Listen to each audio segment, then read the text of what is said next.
Hey friends, as you may or may not know, Austin and I are going to visit the Grand Canyon this year. After 4 years of submitting applications, we finally got approved to not only visit the Grand Canyon, but hike into the canyon and come back out the other side. Originally, I did not intend on training for this, however dumb that may sound now. A couple of years ago, I did something pretty similar. I hiked a 96-mile trail in Scotland called the West Highland Way, and I did it over the course of 5 days, so that was roughly 20 miles a day. So I was kind of the same mindset here, but Austin thought it would be a better idea, probably make it a more enjoyable trip if we trained. I know you haven't done any backpacking and I haven't done backpacking in years, so it's different going on a hike with a backpack. So that's the reason why we've kind of got a grunge look going. We just got finished with the last training hike that we'll be doing before flying to Arizona. Some of the training videos that I've seen are of people who have been training for 6 months or more. We've only been training for 2 months on weekends. Has this really been enough? Only time will tell, but... For the two of us, yes. We are both healthy, athletic, in pretty good shape. So I wasn't too worried about just our kind of regular fitness level. It was really just to get the training with the mileage and the packs. I left Austin in charge of training and he decided which trails would be going on in the Austin area, but we kind of figured out that there was not a lot of trails with that much elevation training that we would need and that we will definitely be experiencing in the Grand Canyon. But even with very few options, our favorite was still River Place. It's just a beautiful hike. It's got a creek and water and pretty good elevation change, some nice views.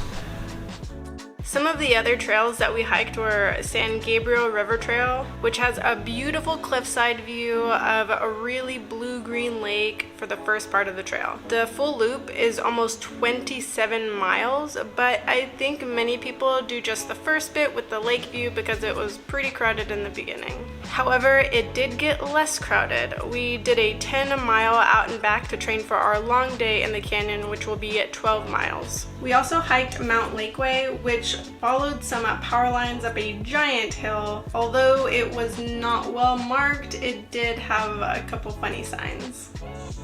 We visited Enchanted Rock, which is reservation only, but that's probably a good thing because it gets really busy. This one also has some great views and is a unique experience, especially if you're visiting the Austin area and like hiking. I would recommend you visit Enchanted Rock.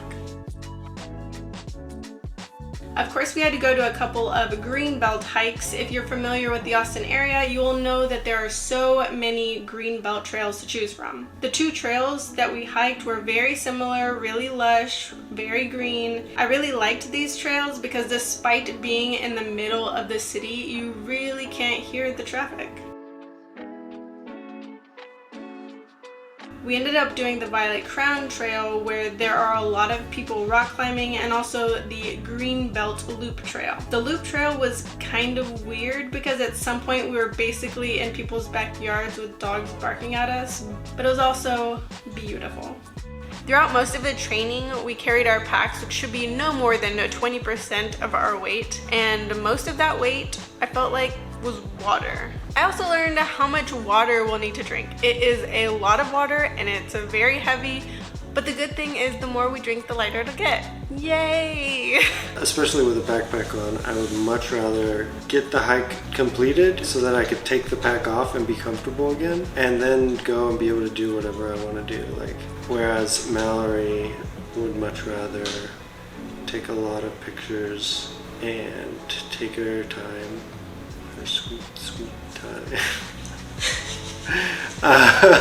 And Austin is absolutely right. I love taking videos and pictures throughout the hike, but now since I've purchased hiking poles, I'm having a little bit more difficulty doing this because I don't have a third hand to hold my phone or camera. I used to think that hiking poles were for people with bad knees, but now I think that hiking poles are for people who want to keep their knees, and also they've just made me feel a lot more stable, a lot more balanced, which is a good thing because I have terribly weak ankles that bend and turn and twist every possible chance that they get.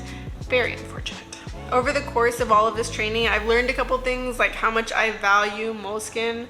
I'm saying no to blisters and yes to moleskin, and I'm just gonna, like, if I could wrap myself up in moleskin and just like do this hike, I totally would. I think one of the most important parts of training has been carrying a full pack. I now have a better idea of where it sits on my body and how far out it extends. Yeah, I feel a little more comfortable.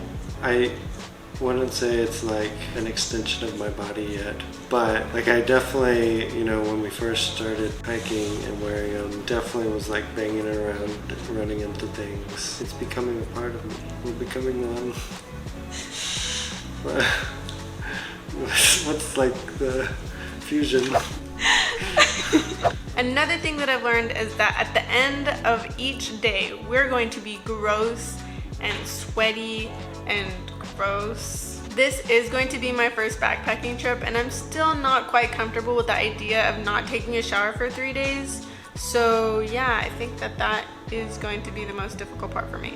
I'm so glad to have gotten to hike so much these past few weeks. I'm glad that I got to do it all with my beautiful partner Mallory, and despite our differences in how we like to hike and do things, that we've enjoyed each other's company and enjoyed being out in nature, and yeah, just I'm glad we got to do all this. It's been fun. I'm so grateful for Austin's training regimen, and I think that even though very likely we won't be sprinting up the canyon on the 3rd day, that we'll have a much more enjoyable time than had we not trained at all. So that about wraps up our training. If you have any questions, let me know in the comments below and I'll answer them as best I can. The next video coming out should be about the Grand Canyon, so I'll see you on the other side. Bye.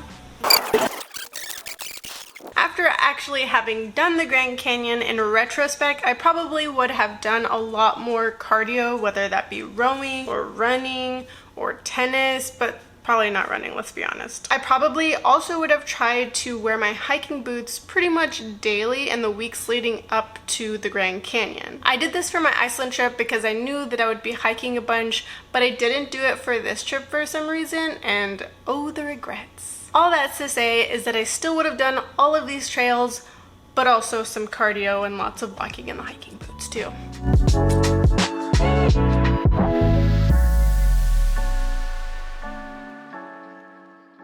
Okay, my turn. Excuse me. No, I'm sitting here. We made it. It was great. It's so great. I loved it.